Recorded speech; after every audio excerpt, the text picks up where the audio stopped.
Hello and welcome to Rathod Sai's academy. So ఈరోజు మనం ఈ క్లాస్లో 15th ఆగస్ట్ 2024లో వచ్చిన కరెంట్ అఫైర్స్ సెలవులు చూద్దాం.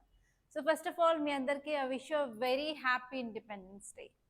సో ఇక్కడ నేను వచ్చేసి కొన్ని టాపిక్స్ తీసుకున్నాను, very important from our examination point of view. అవి తీసుకొని ఇక్కడ ఏంటంటే అనలైజ్ చేశాను. సో ఇంకా ఏమైనా ఎక్స్ట్రా ఆర్టికల్స్ ఉంటే నేను లాస్ట్లో క్లియర్గా ఏ ఆర్టికల్స్ చూసుకోవాలో కూడా క్లియర్గా చెప్తాను. సో మీకు ఒక ఐడియా అనేది వస్తుంది. సో ఎందుకు నేను పేపర్ తీసుకోవట్లేదు అంటే కాపీరైట్ ఇష్యూస్ అనేది యూట్యూబ్లో వాళ్ళు ఇవ్వడం వల్ల సో నేను క్లియర్గా ఆ పేపర్ అనేది చూపించలేకపోతున్నాను. So I'm extremely sorry for that. So ఇక్కడ ఫస్ట్ టాపిక్ వచ్చేసి ఏంటంటే ఇన్ఫ్లేషన్ గురించి. ఇన్ఫ్లేషన్ అంటే ఏంటండి? ద్రవ్యోల్బణం. అంటే ఏమవుతుంది అంటే ప్రైజెస్ అనేవి ఇంక్రీజ్ అవుతాయి. మన గూడ్స్ కానీ సర్వీసెస్ కానివ్వండి, మన మార్కెట్లో ప్రైజెస్ ఇంక్రీజ్ అవ్వడాన్ని మనం ఇన్ఫ్లేషన్ అంటాం. సో నిన్న క్లాస్లో కూడా మనం ఒక ఆర్టికల్ చూసాం ఇన్ఫ్లేషన్ గురించి. ఏంటి అంటే ఇన్ఫ్లేషన్ అనేది చాలా తక్కువ నమోదైంది జూలై మంత్ 2024లో. అది కూడా 3.54 అనేది ఉంది అని చెప్పి 3.54 అనే పర్సెంటేజ్ అనేది ఇవ్వడం జరిగింది. సో దానికి గల రీజన్స్ ఏంటో ఈ ఆర్టికల్ అనేది క్లియర్గా ఇచ్చారు. సో మీరు దాన్ని చూసుకున్నట్టయితే ఎకానమీలో మంచి ఆన్సర్ రాసే ఛాన్సెస్ ఉంటాయి. అండ్ నెక్స్ట్ వచ్చేసి ఏంటి అంటే freedom from dependence a new era in health care. So మనకి ఇండిపెండెన్స్ వచ్చిన తర్వాత మన హెల్త్ కేర్లో ఎలా మనం అడ్వాన్స్మెంట్స్ చేసాము, సో ఎలా మనం ఏంటి మనకు అడ్వాంటేజెస్ ఏమున్నాయి, సో మన ఎకనామీకి ఎలా కాంట్రిబ్యూట్ చేస్తుంది, సో మనం ఎందులో ఇంప్రూవ్ అయ్యాము, అలాగే మన హెల్త్ కేర్లో ఉన్న ఛాలెంజెస్ అన్నీ చూసుకుంటే క్లియర్ కట్గా సరిపోతుంది. అండ్ నెక్స్ట్ టాపిక్ వచ్చేసి మన ప్రెసిడెంట్ ఏం చేశారు అంటే కీర్తి చక్రాన్ని, శౌర్య చక్రాన్ని అప్రూవ్ అయితే చేశారు. సో ఇది ఏంటి అంటే మనం గెలంట్రీ అవార్డ్స్లో చదువుకుంటాం. సో గెలంట్రీ అవార్డ్స్ మన ప్రెసిడెంట్ అనేది అనౌన్స్ చేస్తారు. ప్రతి సంవత్సరం 2 సార్లు అనౌన్స్ చేయడం జరుగుతుంది. సో ఇవి వచ్చేసి మనకి పీస్ టైంలో ఇస్తారు, లేకపోతే వార్ టైంలో ఇస్తారనమాట. సో వాటికి సంబంధించిన అవార్డ్స్. సో యాక్చువల్లీ ఈ అవార్డ్స్ ఎందుకు ఇంపార్టెంట్ అంటే మీరు ఏ ఎగ్జామ్ రాసినా కూడా, ఏ కాంపిటేటివ్ ఎగ్జామ్ అయినా సరే మీకు ఫస్ట్ వచ్చే ఛాన్సెస్ ఉంది. యాక్చువల్లీ యూపీఎస్సీలో 2022 సంవత్సరం 2022లో అయితే క్వశ్చన్ ఇవ్వడం జరిగింది కాబట్టి సో ఇది కూడా చూసుకోవాల్సిన అవసరం ఎంతైనా ఉంది. అండ్ నెక్స్ట్ వచ్చేసి మనకు ఒక కాన్సెప్ట్ గురించి ఒక ఆర్టికల్ అయితే ఇవ్వడం జరిగింది. అది ఏంటి అంటే గ్లోబల్ సౌత్ అనమాట. సో ఈ గ్లోబల్ సౌత్ అంటే ఏంటి, అసలు మనము ఒక గ్లోబ్ తీసుకొని ఈక్వేటర్ చూసుకున్నట్టయితే ఈక్వేటర్ నుంచి నార్త్ పోల్ 90 డిగ్రీస్ నార్త్ వరకు మనం దాన్ని నదరన్ హెమిస్ఫియర్ అంటాము. అండ్ ఈక్వేటర్ నుంచి సదరన్ పోల్ అంటే సౌత్ పోల్ వరకు మనం సదరన్ హెమిస్ఫియర్ అంటాం కదా. సో ఇలా కాకుండా ఏంటి అంటే యాక్చువల్లీ ఇది లెస్ డెవలప్డా, డెవలపింగ్ కంట్రీసా, డెవలప్డ్ కంట్రీస్ పార్టా అని చూసుకోవాల్సింది గ్లోబల్ సౌత్. ఇది అసలు జాగ్రఫికల్ ఫినామిననే కాదనమాట. సో చాలామంది క్వశ్చన్లో గ్లోబల్ సౌత్ అని చూసి జాగ్రఫికల్ ఫినామినా అనుకుంటారు కదా. సో ఇది కాదని చెప్పడానికి ఈ టాపిక్ని నేను తీసుకున్నాను. అండ్ నెక్స్ట్ టాపిక్ వచ్చేసరికి 3 more Ramsar wetland sites now in India and total 85 sites అనేవి ఉన్నాయని చెప్తున్నారు. సో అసలు రామ్సర్ సైట్స్ అంటే ఏంటి, అలా ఒక సైట్ని రామ్సర్ సైట్ అనేది లిస్ట్ చేయడం వల్ల మనకు వచ్చే అడ్వాంటేజెస్ ఏంటి, అసలు వెట్లాండ్స్ అంటే ఏంటి, వాటి ఎగ్జాంపుల్స్ అవన్నీ మీరు ఎన్వైర్న్మెంట్ అండ్ ఈకాలజీ చూసుకోవాల్సిన అవసరం ఎంతగానో ఉంది. సో ఒక్కొక్క టాపిక్ తీసుకొని మనం క్లియర్గా దాన్ని అనలైజ్ చేస్తూ వెళ్తే మీకు ఒక ఐడియా అనేది వస్తుంది. ఓకే, సో ఫస్ట్ వచ్చేసి ఏంటి అంటే ఇన్ఫ్లేషన్ గురించి చూద్దాం. సో మీరు ఇన్ఫ్లేషన్ అనే టాపిక్ వచ్చేసి జిఎస్ పేపర్ 3లో చదువుకుంటారు కదా. ఇన్ఫ్లేషన్ ఎక్కడ చదువుకుంటారు? జిఎస్ పేపర్ 3లో ఎకానమీలో చదువుకుంటారు. సో ఇక్కడ వచ్చేసి ఏంటి అంటే అసలు ఇన్ఫ్లేషన్ అంటే ఏంటి. ఓకే, ఫస్ట్ ఏంటి అసలు ఇన్ఫ్లేషన్ అంటే మన మార్కెట్లో ఎప్పుడైనా సరే గూడ్స్ ప్రైస్ కానీ సర్వీసెస్ ప్రైస్ కానీ ఇంక్రీజ్ అయినట్టయితే దాన్ని ఇన్ఫ్లేషన్ అంటారు. దాన్ని తెలుగులో ద్రవ్యోల్బణం అంటాం. సో ఎందుకు జరుగుతుంది ఇన్ఫ్లేషన్, దానికి తగ్గ రీజన్స్ ఏంటో చూసుకోవాలి. ఎందుకు, నెక్స్ట్ వచ్చేసి రీజన్స్. అండ్ ఇక్కడ వచ్చి టైప్స్, ఎన్ని టైప్స్ ఉంటాయంటే మనకి 3 టైప్స్ ఉంటాయి అన్నమాట. ఆ 3 టైప్స్లో ఒకటి వచ్చి కాస్ట్ పుష్ ఇన్ఫ్లేషన్ అంటాము, నెక్స్ట్ వచ్చి demand pull inflation, and last వచ్చేసి built in inflation. Okay, so inflation వల్ల మన ఎకానమీ మీద జరిగే ఇంపాక్ట్ ఏంటో చూసుకోవాలి. ఇంపాక్ట్లోకి వచ్చేసరికి ఇక్కడ ప్రైజెస్ ఇంక్రీజ్ అవుతే ఏమవుతుందంటే ఇంతకుముందు నా దగ్గర 100 రూపీస్ ఉంటే 10 రూపీస్కి ఒక యాపిల్ ఉంటే 10 యాపిల్స్ నేను కొనుక్కోవచ్చు. ఇప్పుడు మార్కెట్కి వెళ్తే అదే యాపిల్ ప్రైస్ 25 రూపీస్ ఉంది. అంటే సేమ్ 100 రూపాయల నోటుకి ఇంతకుముందు నాకు 10 యాపిల్స్ వచ్చేవి, కానీ ఇప్పుడు 4 యాపిల్స్ నేను కొంటున్నాను అంటే నా పర్చేసింగ్ పవర్ కెపాసిటీ అనేది తగ్గిపోతుంది, పర్చేసింగ్ పవర్ అనేది తగ్గిపోతుంది. అండ్ నెక్స్ట్ వచ్చేసి ఏంటి అంటే ప్రొడక్షన్ ఇన్ ఎకానమీ తగ్గిపోతుంది. ప్రొడక్షన్ తగ్గిపోతే ఆబ్వియస్గా మ్యానుఫ్యాక్చరింగ్ సెక్టార్ అనేది పడిపోతుంది, దానివల్ల ఎక్స్పోర్ట్స్ అనేవి తగ్గుతాయి. సో ఎక్స్పోర్ట్స్ అనేది తగ్గడం వల్ల మన ఫారెక్స్ రిజర్వ్స్ మీద చాలా పెద్ద దెబ్బ అనేది పడుతుంది. సో ఎప్పుడైనా సరే ప్రొడక్షన్ ఇంక్రీజ్ అయినప్పుడు ఇంకొకటి ఏంటి అంటే అన్ఎంప్లాయ్మెంట్, నిరుద్యోగత అనేది కూడా చాలా పెరుగుతుంది. అది కూడా ఒక ఇంపార్టెంట్ ప్రాబ్లం అనమాట. సో ఇంపాక్ట్స్ అన్నీ తెలుసుకుంటే ఒక క్లియర్గా ఉంటుంది. అండ్ నెక్స్ట్ వచ్చేసి ఇక్కడ ఇంకొక పాయింట్, ఎలా మనం దీన్ని కంట్రోల్ చేస్తున్నాము అని. ఇక్కడ వచ్చేసరికి మానిటరీ పాలసీ గురించి తెలుసుకోవాలా. నెక్స్ట్ వచ్చి ఫిజికల్ పాలసీ. మానిటరీ పాలసీ వచ్చేసి మనకి ఆర్బీఐ ఎలా ఇన్ఫ్లేషన్ని కంట్రోల్ చేస్తుంది అని, అండ్ ఫిజికల్ పాలసీ వచ్చేసి మన గవర్నమెంట్ ఎలాంటి స్టెప్ తీసుకుంటుంది అని. సో మానిటరీ పాలసీలో వచ్చేసి ఇంట్రెస్ట్ రేట్స్, సో మీరు ఎప్పుడు న్యూస్లో చూస్తూనే ఉంటారు, reverse repo rate, LAF liquid adjustment facility, okay, MSF అవన్నీ ఉంటాయి కదా. సో అవన్నీ మనకి ఇంట్రెస్ట్ రేట్లో ఎగ్జాంపుల్స్. సో ఇక్కడ గవర్నమెంట్ ఏం చేస్తుంది అంటే ట్యాక్స్ని ఇంక్రీజ్ చేయడం కానీ డిక్రీజ్ చేయడం కానీ చేస్తుంది. అండ్ నెక్స్ట్ వచ్చేసి గవర్నమెంట్ స్పెండింగ్ని కూడా ఇంక్రీజ్ చేయడం కానీ తగ్గించడం కానీ చేస్తుంది. దాన్ని మనం పబ్లిక్ స్పెండింగ్ అంటాం అనమాట. సో ఇవన్నీ చూసుకుంటే మీకు ఇన్ఫ్లేషన్ చాప్టర్ అనేది అయిపోతుంది. యాక్చువల్లీ 2020 సంవత్సరంలో మీకు ప్రిలిమ్స్లో 2 క్వశ్చన్స్ బేసిక్ స్టాండర్డ్ నుంచి వచ్చాయన్నమాట. స్టాండర్డ్ టాపిక్ నుంచి అసలు ఇన్ఫ్లేషన్ ఎందుకు, ఏంటి, దానివల్ల ఇంపాక్ట్ అవన్నీ రావడం జరిగింది. కాబట్టి సో ఎకానమీ పాయింట్ ఆఫ్ వ్యూలో మీకు కన్సెప్చువల్ క్లారిటీ అనేది చాలా చాలా ఇంపార్టెంట్. ఆ కన్సెప్ట్ గురించి మీకు క్లారిటీ అనేది వస్తే ఈజీగా ఏ స్టేట్మెంట్ వచ్చినా కూడా మీరు దాన్ని అనలైజ్ చేసే పొజిషన్లో ఉంటారు. సో ఒక్కసారి మనం ఈ ఆర్టికల్లో ఏం చెప్పారో చూసుకున్నట్టయితే మన ఇండియాలో ఈ జూలై 2024 మంత్లో ఇన్ఫ్లేషన్ అనేది 3.54% ఉంది. అంతకుముందు నెలలు ఏంటంటే అబౌవ్ 5% ఉంది. సో మనకి చాలా తక్కువ, గత 5 సంవత్సరాలను చూసుకున్నట్టయితే ఈ జూలై నెలలో చాలా తక్కువ ఇన్ఫ్లేషన్ రేట్ అనేది నమోదైందని చెప్తున్నారనమాట. సో దీనికి కారణం ఏంటి అంటే బేస్ ఎఫెక్ట్ అని చెప్తున్నారు. సో మనం జూలై 2024 ఇన్ఫ్లేషన్ని జూలై 2023తో కంపేర్ చేస్తే ఆబ్వియస్లీ లాస్ట్ ఇయర్ ఎక్కువ ఉన్నందుకు మనకి ఈ ఇయర్ తక్కువగానే కనిపిస్తుంది అని చెప్తున్నారు. అదే కాకుండా సో ఎప్పుడైనా సరే ఇన్ఫ్లేషన్ పెరిగింది అంటే ఇన్ఫ్లేషన్ పెరగడం కానీ తగ్గడం కానీ జరిగినట్టయితే సేవింగ్స్ మీద ఇంపాక్ట్ అనేది ఉంటుంది. So for example food prices తగ్గాయి అనుకోండి, ఫుడ్ ప్రైసెసే కాకుండా వేరే మన ఎక్విప్మెంట్స్ కానీ ఇన్స్ట్రుమెంట్స్ కానీ తీసుకుంటాం కదా, సో ఇంటికి సరిపడా, సో వాటి మీద ఎక్కువ ఖర్చు పెట్టడం వల్ల మనకి బడ్జెట్ అనేది స్ట్రెయిన్ అవుతుంది, తక్కువ అవుతుంది అంటున్నారు.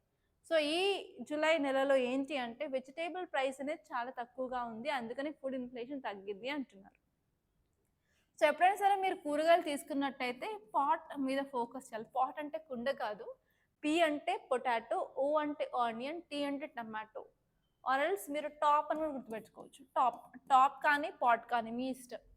Okay, so tomato, onion, potato prices అనేది మన ఫుడ్లో చాలా ఇంపాక్ట్ చేస్తుంది. ఆనియన్ లేకుండా అండ్ టమాటో లేకుండా మన ఇండియన్ కుసైన్లో అసలు ఏ కర్రీ చేయం కదా. సో అవి లేకుండా అసలు మనది రోజు అనేది కరవదు, లేకపోతే మన ఫుడ్ అనేది పోదు. సో అందుకని ఏంటి అంటే ఎక్కడైనా సరే ఈ ప్రైస్ అనేవి ఎక్కువ తక్కువ అయినప్పుడు కంపల్సరీ ఇంపాక్ట్ అనేది హోల్ ఎకానమీ మీద ఉంటుంది. అండ్ నెక్స్ట్ వచ్చేసి ఏంటి అంటే మనకి ఇన్ఫ్లేషన్ అనేది పర్సిస్టెంట్గా ఉంటుంది. సో నార్మల్గా ఇప్పుడు వెజిటేబుల్ ప్రైసెస్ తగ్గాయి అంటున్నానే కానీ అయినప్పటికీ కూడా పల్సెస్ కానీ సెరల్స్ కానీ అవి హై ఇన్ఫ్లేషన్ రేట్లోనే ఉన్నాయి. వాటి వల్ల అఫోర్డబిలిటీ అనేది మనకి తగ్గుతుంది అని చెప్తున్నారు. సో అదే చూసుకుంటే సరిపోతుంది. అదే కాకుండా కోర్ ఇన్ఫ్లేషన్ కూడా చాలా ఎక్కువగా ఉంది. కోర్ ఇన్ఫ్లేషన్ అంటే ఏం లేదండి, ఫుడ్ అండ్ ఎనర్జీ సెక్టార్స్ తీసేస్తే మిగతా సెక్టార్లో ఉన్న ఇన్ఫ్లేషన్ని మనం కోర్ ఇన్ఫ్లేషన్ అంటాము. సో అలాగే ఈవెన్ మనకి ప్రైవేట్ ఇన్వెస్ట్మెంట్ తగ్గింది, దానివల్ల మనకి స్లో ఎకనామిక్ గ్రోత్ కూడా ఉంది. దానివల్ల మన ఫ్యూచర్ అప్కమింగ్ మంత్స్లో ఏంటంటే ప్రాపర్గా గవర్నమెంట్ను అలాగే ఆర్బీఐ కూడా ప్రాపర్ మెషర్స్ తీసుకోవాలని చెప్పి క్లియర్గా ఇక్కడైతే చెప్పడం జరిగింది. సో ఇక్కడ ఇంకొక ఆర్టికల్ చూసుకున్నట్టయితే freedom from dependence a new era in health care. So ఈ ఆర్టికల్ వచ్చేసి హెల్త్ కేర్ గురించి చెప్పడం జరిగింది. సో మీరు హెల్త్ కాదు కానీ మీరు పాపులేషన్ చదివే ఉంటారు. పాపులేషన్ అంటే జనాభా, అవునా? సో మీరు జాగ్రఫీలో హ్యూమన్ జాగ్రఫీ చదివినప్పుడు పాపులేషన్ అనే టాపిక్ మీరు వరల్డ్ జాగ్రఫీలో చదువుతారు కదా. సో అక్కడ వచ్చేసి మనకి డిఫరెంట్ థియరీస్ ఉంటాయి. మార్క్స్ థియరీ అని, మాల్థూజియన్ థియరీ అని, అండ్ నెక్స్ట్ వచ్చేసి డెమోగ్రఫిక్ ట్రాన్సిషన్ థియరీ అని ఉంటాయి అన్నమాట. సో ఇలా డెమోగ్రఫిక్ ట్రాన్సిషన్ థియరీ ఏం చెప్తుంది అంటే, ఇనీషియల్గా మనకి ఇండిపెండెన్స్ వచ్చినప్పుడు మనకి బర్త్ రేట్ చాలా ఎక్కువగా ఉంది, అలాగే డెత్ రేట్ ఎక్కువగా ఉంది. తర్వాత కాలం గడుస్తున్న కొద్దీ సో డెత్ రేట్ అనేది తగ్గిస్తూ వచ్చాము. సో ఇప్పుడు ఏంటంటే డెత్ రేట్ తగ్గుతుంది, లాస్ట్కి ఈవెన్ బర్త్ రేట్ తగ్గుతుంది అని చెప్పి ఈ థియరీ అనేది చెప్పడం జరిగింది కదా. సో ఇక్కడ ఏమవుతుంది, డెత్ రేట్ తగ్గుతుంది, ఇక్కడ బర్త్ రేట్ పెరుగుతున్నప్పుడు ఇక్కడ మనకి పాపులేషన్ ఎక్స్ప్లోషన్ అనేది అవుతుంది. చాలా ఎక్కువ రేట్ ఆఫ్ పాపులేషన్ గ్రోత్ అనేది ఈ ఫేస్లో చూస్తాం, అవునా. సో ఏంటి మన హెల్త్ కేర్ యొక్క స్పెషాలిటీ? సో ఇక్కడ మీరు కంపల్సరీ కమెంట్ బాక్స్లో మన హెల్త్ కేర్లో మనం చేసిన అడ్వాన్స్మెంట్స్ ఏంటి, ఓకే, మనం ముందుకు ఎలా వెళ్తున్నాము, అలాగే మన హెల్త్ కేర్లో ఉన్న డిసడ్వాంటేజెస్ ఏంటో చూసుకోవాలి. ఫర్ ఎగ్జాంపుల్ మీ అందరికీ తెలిసే ఉంటుంది, నిర్భయ 2 కేస్ ఇప్పుడు కోల్కతాలో ఒక మెడికో అంటే పీజీ చేస్తున్న సెకండ్ ఇయర్ అమ్మాయి మీద దాడి చేసేసి చంపేశారు కదా. సో యాక్చువల్లీ అదొక పెద్ద హాస్పిటల్ అయినప్పటికీ ఎంతోమంది సిబ్బంది ఉంటారు, ఎంతోమంది పేషెంట్స్ ఉంటారు. సో అయినప్పటికీ అరౌండ్ 3 to 5 టైంలో తన మీద దాడి చేసి చంపేశారు అంటే you can understand what are the problems you are facing. So okay, ఇప్పుడు నిర్భయ కేసు చూసుకున్నట్టయితే 2012లో జరిగింది, అది ఢిల్లీలో జరిగింది, అది మూవింగ్ బస్లో జరిగింది. అయినప్పటికీ ఏంటంటే తను ఎంత అర్చినా కూడా ఏంటంటే పీపుల్ అతనికి యాక్సెస్లో లేరు కాబట్టి అలా ఇన్సిడెంట్ అయింది అనుకోవచ్చు. బట్ ఇప్పుడు జరిగింది ఏంటంటే పబ్లిక్ స్పేస్లో, గవర్నమెంట్ హాస్పిటల్లో, అది కూడా ఒక సెమినార్ హాల్లో. తను అరుస్తున్నప్పుడు చాలామంది వినే ఉంటారు, ఎందుకంటే అక్కడ పేషెంట్స్ ఉంటారు, ఒక 1000 బెడ్స్ ఉండుంటాయి, పేషెంట్స్ ఉంటారు, పేషెంట్స్ సంబంధించిన అటెండెంట్స్ ఉంటారు, అండ్ అలాగే డాక్టర్స్ ఉన్నారు, అండ్ వేరే సిబ్బంది ఉంటుంది, అండర్ పోలీస్ కంట్రోల్ ఉంటుంది. సో అయినప్పటికీ కూడా ఇలాంటి ఇన్సిడెంట్ జరిగింది అంటే మీరు అండర్స్టాండ్ చేసుకోవచ్చు pathetic situation of India. So independence వచ్చి 78 ఇయర్స్, ఈరోజు మనం 78th ఇండిపెండెన్స్ సెలబ్రేట్ చేసుకుంటున్నాము. అయినప్పటికీ ఉమెన్ సేఫ్టీ గురించి, ఈ అన్సేఫ్టీ, సో మీరు ఈ ఇన్సిడెంట్స్ అన్నీ చూస్తున్నట్టయితే ఈవెన్ ఏపీలో చాలా వరకు ఇలా కేసెస్ జరుగుతూనే ఉన్నాయి.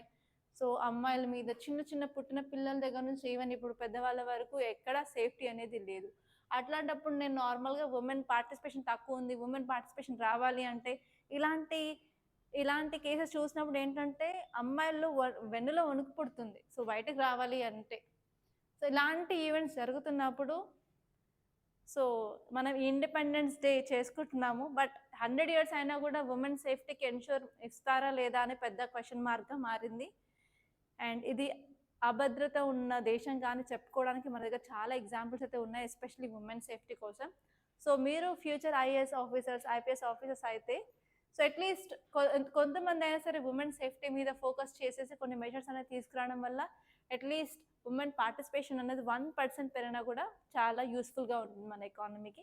సో అది చెప్పడానికి ఇదంతా చెప్పానమాట. Okay, so don't take me on wrong side, తప్పుగా అనుకోవద్దు. సో ఈ ఆర్టికల్ చూసినట్టయితే ఏం చెప్తుంది అంటే హెల్త్ కేర్ సిస్టమ్ అనేది, మన హెల్త్ కేర్ సిస్టంలో చాలా ట్రాన్స్ఫర్మేషన్ జరిగింది.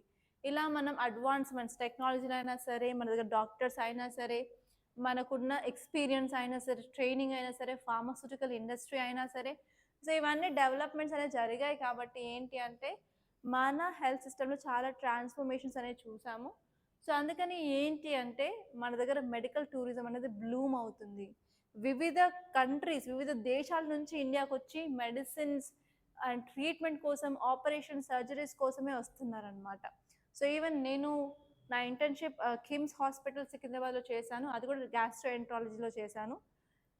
సో అక్కడ ఏంటి నేను చూసిన కేసు అంటే ఆఫ్రికా నుంచి చాలామంది వచ్చి ట్రీట్మెంట్కి తీసుకునేవారు అనమాట, ప్యాంక్రియాటైటిస్. ఆ టైంలో అరౌండ్ 8 years బ్యాక్లోనే చాలామంది వచ్చేసి ట్రీట్మెంట్ తీసుకునేవాళ్ళు సార్ దగ్గర. అండ్ వాళ్ళు ఆఫ్రికన్స్ ఉండేవాళ్ళు, ఎస్పెషల్లీ నైజీరియన్స్ ఉండేవాళ్ళు. సో ఎందుకని అన్ని రీసెర్చ్ చేస్తే ఇక్కడ చాలా తక్కువ కాస్ట్లో చాలా ఎక్స్పీరియన్స్డ్గా చేస్తున్నారు అన్నట్టు వాళ్ళు వస్తున్నారని చెప్పి నాకు ఆ టైంలో డీటెయిల్స్ అయితే తెలిసాయి. బట్ ఇప్పుడు ఇంకా క్లియర్ అయిందనమాట. So India is blooming for medical tourism అని చెప్పొచ్చు. అండ్ మెడికల్ టూరిస్ట్ వస్తున్నారు అంటే వాళ్ళు తీసుకొస్తారు ఫారిన్ కరెన్సీ కూడా, అలా ఫారెక్స్ రిజర్వ్స్ అనేవి వస్తాయి. అదే కాకుండా మన ఎకనామిక్ గ్రోత్ అవుతుంది. అండ్ నెక్స్ట్ వచ్చి మనం వేరియస్ సెక్టార్స్ జాబ్స్ని కూడా క్రియేట్ చేయొచ్చు అనమాట. అండ్ నెక్స్ట్ ఇంపార్టెంట్ పాయింట్ వచ్చేసి మనం మేక్ ఇన్ ఇండియా ఆ స్కీమ్ ద్వారా సో చాలా ఎక్విప్మెంట్స్ మనకి మెడికల్ ఫీల్డ్లో ఏమేమి అవసరం ఉన్నాయి, ఫర్ ఎగ్జాంపుల్ ఎక్స్రే మిషన్స్ కానివ్వండి, for example CT scan, MRI, different lab టెస్ట్లు, వ్యాక్సిన్లు అవన్నిట్లో అడ్వాన్స్మెంట్ చేయడం వల్ల మనకి ఇండిజినస్ ప్రొడక్షన్ అనేది పెరిగింది. దాంట్లో మనకి ఏంటి అంటే బయట దేశాల కంటే మనం ఇండియాలో సెల్ఫ్ సఫిషియన్సీగా ఉన్నామని క్లియర్ కట్గా మనకి అర్థమవుతుంది. అండ్ నెక్స్ట్ వచ్చేసి ఈవెన్ యూత్ కూడా చాలా ఎంకరేజింగ్గా ఉన్నారు. సో ఎందుకు అంటే వాళ్ళు కూడా మెడిసిన్ ఫీల్డ్ తీసుకోవాలి అన్నట్టు. సో ఈవెన్ నేను కూడా I'm also a doctor. Okay, so ఇప్పుడు ఏంటి అంటే ఇక్కడ వచ్చేసరికి చాలా మంది ఏంటి అంటే ఇంట్రెస్ట్ చూస్తున్నారు. ఈవెన్ మన తెలంగాణ స్టేట్లో కూడా చాలా సీట్స్ అనే మెడికల్ సీట్స్ పెరిగాయి. ఆల్ ఓవర్ ఇండియాలో కూడా సీట్స్ పెరగడం వల్ల ఏంటంటే మనం అచీవ్ చేయబోతున్నాం. సో డాక్టర్ టు పేషెంట్ రేషియోని త్వరలోనే అచీవ్ చేయబోతున్నామని తెలుస్తుంది. అండ్ నెక్స్ట్ వచ్చేసి ఏంటంటే మనం హాలిస్టిక్గా ప్రతి ఒక్క దాంట్లో ఎమోషనల్గా కానీ, ప్రివెంటివ్ మెడిసిన్స్లోనే కానీ, వ్యాక్సిన్స్ డెవలప్మెంట్ అయినా సరే, పిహెచ్సిస్ ఇంప్రూవ్ చేయడం అయినా సరే, సో అన్నిట్లలో మనం యాక్టివ్గా పార్టిసిపేట్ చేస్తున్నాం కాబట్టి మనకి ఓవరాల్ పేషెంట్ అవుట్కమ్ అనేది ఇంప్రూవ్ అవుతుంది అని చెప్తున్నారు. సో ఈవెన్ మనకి గ్లోబల్గా కూడా అంటే అక్రాస్ వరల్డ్గా కూడా చాలా మంచి పేరు అయితే ఉంది. ఎందుకంటే India is father of or mother of pharmaceutical industries in the world కాబట్టి. అండ్ ఈవెన్ మనం చాలా దగ్గర ఇన్నోవేషన్ మీద కూడా ఫోకస్ చేస్తున్నాము, అఫోర్డబుల్ హెల్త్ కేర్ మీద ఫోకస్ చేస్తున్నాము, ఎస్పెషల్ డొమెస్టిక్లో గ్లోబల్లో కూడా అని కూడా మనకు చాలా మంచి పేరు ఉంది అని చెప్పి ఇవన్నీ రాసుకోవచ్చు. సో ఓన్లీ అడ్వాంటేజెసే కాకుండా మీరు ఈవెన్ డిసడ్వాంటేజెస్ మన హెల్త్ కేర్ సెక్టార్లో ఏమున్నాయి కూడా ఒక సైడ్ ఆలోచించి కంపల్సరీ మీ కామెంట్స్ని కింద పెట్టండి. మీ ఐడియాస్ ఏమేమి ఉన్నాయి, సో మీరు ఏమనుకుంటున్నారో అవన్నీ కింద పెడితే చాలా హెల్ప్ఫుల్గా ఉంటుంది. ఓకే, సో నెక్స్ట్ టాపిక్ వచ్చేసి selective trap of civil services అని చెప్తున్నారు. సో ఈ ఆర్టికల్ ఏంటి అంటే సివిల్ సర్వీసెస్కి ప్రిపేర్ అయ్యే స్టూడెంట్స్ పడే బాధలు, ఆవేదనలు, అండ్ నెక్స్ట్ వచ్చేసి ఇక్కడ యూపీఎస్సిలో జరిగే అవకతవకలు ఏం జరుగుతున్నాయి ఇప్పుడు అన్నట్టు ఈ ఆర్టికల్ అయితే ఇవ్వడం జరిగింది. సో యాక్చువల్లీ ఏంటి అంటే మనం ప్రెస్టీజియస్ ఎగ్జామ్ అంతో కొంత క్రెడిబిలిటీ ఉంది అని నమ్ముతున్నాం యూపీఎస్సి ద్వారా. కానీ అయినప్పటికీ ఇప్పుడు రీసెంట్గా పూజా కేట్కర్ ఇష్యూ అనేది రావడం వల్ల మన ఇంకొక డౌట్ అనేది క్రియేట్ అయింది, క్రెడిబులా కాదా అని. సో ఇప్పుడు మీరు స్టేట్ సర్వీస్ ఎగ్జామినేషన్ ప్రిపేర్ అవుతున్నారు అనుకోండి, ఎన్నిసార్లు పోస్ట్పోన్ అవుతుందో తెలీదు, ఎప్పుడు రిజల్ట్ వస్తుందో తెలీదు, అండ్ నెక్స్ట్ వచ్చేసి ఎన్ని సీట్స్ అమ్ముడుపోతాయో తెలీదు, వాటి ఖరీదు మీ అందరికీ తెలిసే ఉంటుంది, ఎంత ఉంటుందో ఒక సీట్కి లైక్ డిఎంకి ఎంత ఉంటుంది అరౌండ్, అదంతా నేను ఇక్కడ చెప్పకూడదు, అంతా కాంట్రవర్సీ అవుతుంది. సో డీసీపీకి ఎంత ఉంటుంది, డిఎస్పీకి ఎంత ఉంటుంది. సో అలా ఏంటంటే పోస్టులు రాకముందే అంటే ఎగ్జామ్ కండక్ట్ చేయకంటే ముందే ఆ పోస్టులు అనేవి చాలా వరకు అమ్ముడైపోతూ ఉంటాయి అన్నమాట. సో అలాగే చాలా స్టేట్లలో పోస్ట్ పోన్ అవుతూ ఉంటాయి ఎగ్జామ్స్. సో యాక్చువల్లీ ఈ ఆర్టికల్ ఏం చెప్తుంది అంటే ఒక్కసారి మీరు యూపీఎస్సీ ప్రిపరేషన్ స్టార్ట్ అవుతుంది ఒక ఊబిలాగా అనమాట, దాని నుంచి అసలు బయటకు రాలేరు. సో చదువుతూనే ఉండాలి, క్లాక్ చేస్తూ ఉండాలి, అటెంప్ట్స్ అన్ని చేయాలనుకుంటారు. సో అందుకని ఏంటంటే రీసెంట్గా కొన్ని రీఫార్మ్స్ అయితే తీసుకురావాలని యూపీఎస్సీ అనుకుంటున్నారు. ఏంటి అంటే ఏజ్ లిమిట్ తగ్గించడం. ఓకే, సో ఇప్పుడు మ్యాక్సిమం జనరల్కి 832 ఉంది కదా, సో దాన్ని తగ్గిస్తున్నట్టయితే ఒకవేళ ఇన్ కేసు ఎగ్జామినేషన్ క్లియర్ అవ్వకపోతే వేరే సైడ్ అయినా వెళ్తారు, వాళ్ళ లైఫ్ అనేది వేస్ట్ అవ్వకుండా ఉంటుంది అని ఒక ఐడియా అయితే తీసుకొచ్చింది అనమాట యూపీఎస్సీ. అండ్ దాన్ని ఇంకా అఫీషియల్గా అయితే అనౌన్స్ చేయలేదు. అండ్ నెక్స్ట్ వచ్చేసి ఏంటి అంటే మార్కెట్లో కూడా చాలా డైనమిజం అనేది ఉంది. ఇప్పుడు ఫర్ ఎగ్జాంపుల్ ప్రైవేట్ జాబ్ అయినా సరే గవర్నమెంట్ జాబ్ చూసుకున్నట్టయితే ఎవరికి ఎక్కువ వాల్యూ ఇస్తారు. సో ప్రైవేట్ జాబ్లో 1 lakh రూపీస్ సంపాదించిన నెలకి కూడా గవర్నమెంట్ జాబ్లో 25,000కి చేసినా కూడా చాలా గౌరవం, రెస్పెక్ట్ గవర్నమెంట్ జాబ్కి ఉంటుంది కానీ ప్రైవేట్ జాబ్కి ఉండట్లేదు కదా. అండ్ నెక్స్ట్ వచ్చేసి ఎవరికి మంచి అమ్మాయి దొరుకుతుంది, బ్రైట్ గవర్నమెంట్ జాబ్ అతనికే కదా. సో అవన్నీ చూసుకున్నట్లయితే ఇప్పుడు ఏంటంటే చాలామంది స్టూడెంట్స్ గవర్నమెంట్ జాబే కొట్టాలి, గవర్నమెంట్ జాబే చేయాలి అని అనుకుంటున్నారు. అండ్ నెక్స్ట్ వచ్చి ఇప్పుడు మనకి యూపీఎస్సీ మీద డౌట్స్ ఎందుకు వచ్చాయంటే సిస్టమిక్ క్రెడిబిలిటీ, సో లైక్ పూజా కేట్కర్ ఇష్యూస్ వల్ల అని చెప్తున్నారు. అదే కాకుండా ఇప్పుడు చాలా కోచింగ్ సెంటర్స్ అనేది స్టూడెంట్స్ దగ్గర నుంచి లాబీ చేస్తున్నారు. ఫర్ ఎగ్జాంపుల్ కోచింగ్ క్లాసెస్ కానీ ఫీజు కట్టించుకుంటారు, ఎక్స్ట్రా మీకు టెస్ట్ సిరీస్ కావాలి అంటే మళ్ళీ ఎక్స్ట్రా ఫీజు, లేకపోతే మెంటారింగ్కి సపరేట్, అవన్నీ ఇక్కడ రాజోర్ శాస్త్రి జరగట్లేదు ఫర్ షూర్. అండ్ యాక్చువల్లీ ఇలా జరగడం వల్ల ఏంటి అంటే స్టూడెంట్స్ని సైకిల్ ఆఫ్ డిపెండెన్సీ అనేది పెంచుతున్నారు. అండ్ నెక్స్ట్ వచ్చేసి ఫైనాన్షియల్ స్ట్రెయిన్ కూడా అవుతుంది, స్టూడెంట్స్ దగ్గర ఎక్కువ డబ్బులు అనేది లాగడం, ప్రతిదానికి ఎక్స్ట్రా మనీ కట్టాలి అనడం వల్ల కూడా ఏంటంటే ఇన్వెస్ట్మెంట్ చాలా ఎక్కువైపోతుంది అనమాట స్టూడెంట్స్కి. సో అలా అని చెప్పారు. ఇక్కడ ప్రాపర్గా ఏజ్ లిమిట్ కానీ అటెంప్ట్ రెస్ట్రిక్షన్స్ అనేవి చేయడం వల్ల ఏంటంటే ఇక్కడ స్టూడెంట్స్ అన్నెసరీగా వాళ్ళ రీసోర్సెస్ అనేది వేస్ట్ అవ్వకుండా వాళ్ళకు ఒక హెల్తర్ కాంపిటీషన్ కూడా ప్రొవైడ్ చేయడానికి యూస్ఫుల్ అవుతుంది అన్నట్టు ఇక్కడ చెప్పడం జరిగింది. ఓకే. అండ్ ఈవెన్ స్టూడెంట్స్కి ఇంకొక ప్రాబ్లం ఏంటి అంటే ఎమోషనల్గా స్ట్రెయిన్ అవుతూ ఉంటారు. సో ఒక 2-3 అటెంప్ట్స్ అయితే ఓకే, కానీ 4, 5, 6, 7, 8 రాసుకుంటూ వెళ్ళలేరు కదా. సో వాళ్ళకి ఫ్యామిలీ సైడ్ నుంచి ప్రెషర్ ఉంటుంది, ఎకానమికల్ కన్స్ట్రెంట్స్ ఉంటాయి. సో రాస్తున్న కొద్ది ఇంట్రెస్ట్ అనేది పోతుంది. సో లైఫ్లో నేను ఏం చేయలేనా అని చెప్పి చాలామంది సూసైడ్స్ కూడా చేసుకుంటున్నారు. కాబట్టి సో వాళ్ళకు ఒక మెంటల్ ఎమోషనల్గా కూడా సపోర్ట్ అనేది ప్రొవైడ్ చేయాలని చెప్పి ఈ ఆర్టికల్ అయితే చెప్పడం జరిగిందనమాట. అండ్ నెక్స్ట్ టాపిక్ చూసుకున్నట్టయితే ప్రెసిడెంట్ అప్రూవ్స్ 4 కీర్తి చక్రాస్, 18 శౌర్య చక్రాస్. సో ఈ టాపిక్ అనేది చాలా ఇంపార్టెంట్. ఎందుకంటే మీరు వేరే ఏ ఎగ్జామ్స్ కూడా రాసినట్టయితే మీకు క్వశ్చన్ వచ్చే ఛాన్సెస్ చాలా ఎక్కువగా ఉన్నాయి ప్రిలిమ్స్లో. సో ఇది వచ్చేసి ఏంటి అంటే 4 కీర్తి చక్రాస్, అందులో 3 పోస్ట్ అస్మస్ అంటే చనిపోయిన వాళ్ళకి ఇవ్వడం జరిగింది. అండ్ 18 శౌర్య చక్రాస్, అందులో 4 చనిపోయిన వాళ్ళకి ఇవ్వడం జరిగింది. ఇవన్నీ అప్రూవ్ చేసింది ఎవరు అంటే మన ప్రెసిడెంట్ అనమాట. సో ఈ గెలంట్రీ అవార్డ్స్ అనేది మన గవర్నమెంట్ ఇస్తుంది. ఎందుకంటే ఇప్పుడు చూసుకున్నట్టయితే ఆర్మీ పీపుల్ కానీ సిఏపిఎఫ్ కానీ చాలా కష్టంగా ఉన్న ప్రదేశాలను మనం బార్డర్ చేస్తూ మన సేఫ్టీ అండ్ సెక్యూరిటీ కోసం వాళ్ళు ఫోకస్ చేస్తున్నారు. సో ఈవెన్ ఈరోజు మన ఇండిపెండెన్స్ సెలబ్రేషన్ మన రాథోడ్ సాయస్ అకాడమీలో చేసుకున్నాం కదా. సో ఆ ఇండిపెండెన్స్ సెలబ్రేషన్స్లో మన డిఫెన్స్ ఆఫీసర్, మన సైన్స్ అండ్ టెక్నాలజీ ఫ్యాకల్టీ ఒక చిన్న స్పీచ్ ఇచ్చారు. ఆ స్పీచ్లో ఏంటి అంటే అక్కడ ఉన్న బార్డర్లో ఉన్న సెక్యూరిటీ పీపుల్ లైక్ ఆర్మీ అవనివ్వండి, డిఫెన్స్ అవనివ్వండి, లైక్ పారామిలిటరీ అవనివ్వండి, వాళ్ళు డెత్కే ఛాలెంజ్ చేస్తూ ఉంటారు. సో అలా అంత సిచ్యువేషన్లో వాళ్ళు వర్క్ చేస్తారు, వాళ్ళంతా బ్రేవరీగా ఉంటారు, వాళ్ళు సాక్రిఫైస్ చేస్తుంటారు, వాళ్ళ ఫ్యామిలీకి దూరంగా ఉంటారు, వాళ్ళ హ్యాపీనెస్కి దూరంగా ఉంటారు. అండ్ వాళ్ళకి ప్రాపర్గా ఎన్వైర్న్మెంట్ కూడా ఉండదు, అండ్ వాళ్ళకి ఫండమెంటల్ రైట్స్ కూడా ప్రాపర్గా ఉండవు. సో అవన్నీ సాక్రిఫైస్ చేస్తారు కాబట్టి వాళ్ళకి ఇలాంటి అవార్డ్స్ ఇవ్వడం తప్పేం లేదు కదా. మీరు ఎంతమంది యాక్సెప్ట్ చేస్తారు? సో ఇదండి. సో ఇక్కడ వచ్చేసరికి మనకి డిఫరెంట్ టైప్స్ ఆఫ్ అవార్డ్స్ అయితే ఉన్నాయి. అందులో వచ్చేసి అశోక చక్ర, కీర్తి చక్ర అండ్ శౌర్య చక్ర అంటారు. సో ఇక్కడ మనకు వచ్చేసి ఏంటంటే ఈ అవార్డ్స్ 2 సార్లు అయితే అనౌన్స్ చేస్తారు ప్రతి సంవత్సరం. ఒకటి ఏంటంటే రిపబ్లిక్ డేకి, ఒకటేమో ఇండిపెండెన్స్ డేకి అనమాట. అండ్ నెక్స్ట్ వచ్చేసి ఇక్కడ 2 రకాలు అనమాట గెలంట్రీ అవార్డ్స్తో. మనకి వార్ టైమ్ అవార్డ్స్ అంటారు, పీస్ టైమ్ అవార్డ్స్ అంటారు. సో ఒకసారి మీరు చూసుకోవాలి. వార్ టైంలో మనకి ఇచ్చేది పరమవీర్ చక్ర, మహావీర్ చక్ర, వీర్ చక్ర. ఇది ఆర్డర్ అనమాట. హైయెస్ట్ పరమవీర్, తర్వాత మహావీర్, తర్వాత వీర్ చక్ర. సో నెక్స్ట్ ఇక్కడ వచ్చేసరికి అశోక చక్ర, కీర్తి చక్ర, శౌర్య చక్ర అనమాట. సో ఇది పీస్ టైంలో ఇచ్చే గెలంట్రీ అవార్డ్స్. అండ్ నెక్స్ట్ ఒక టాపిక్ వచ్చేసి global south, India to host 3rd voice of global south virtual meet. So ఇక్కడ మీరు ఫోకస్ చేయాల్సింది గ్లోబల్ సౌత్ అంటే ఏంటి అని. సో గ్లోబల్ సౌత్ అంటే ఏం లేదండి, లెస్ డెవలపింగ్ కంట్రీస్ అన్ని కలిసి ఒక గ్రూప్గా ఫామ్ అవ్వడాన్ని మనం గ్లోబల్ సౌత్ అని అంటున్నాము. సో ఇక్కడ వచ్చేసరికి ఏ కంట్రీస్ ఉంటాయి అంటే ఆఫ్రికా సంబంధించినవి, ఆఫ్రికా సంబంధించిన, లాటిన్ అమెరికా సంబంధించిన కంట్రీస్ అయితే ఉండడం జరుగుతుంది. సో గ్లోబల్ నార్త్ అంటే ఏం లేదండి, డెవలప్డ్ కంట్రీస్ ఉండదాన్ని గ్లోబల్ నార్త్ అంటున్నాము. అవి వచ్చేసి నార్త్ అమెరికా అండ్ యూరోప్లో ఉన్న దేశాలన్నీ వస్తాయన్నమాట. అండ్ నెక్స్ట్ ఇంకొక టాపిక్ అయితే ఉంది, అది ఏంటి అంటే 3 more Ramsar wetland sites now in India taking total to 85.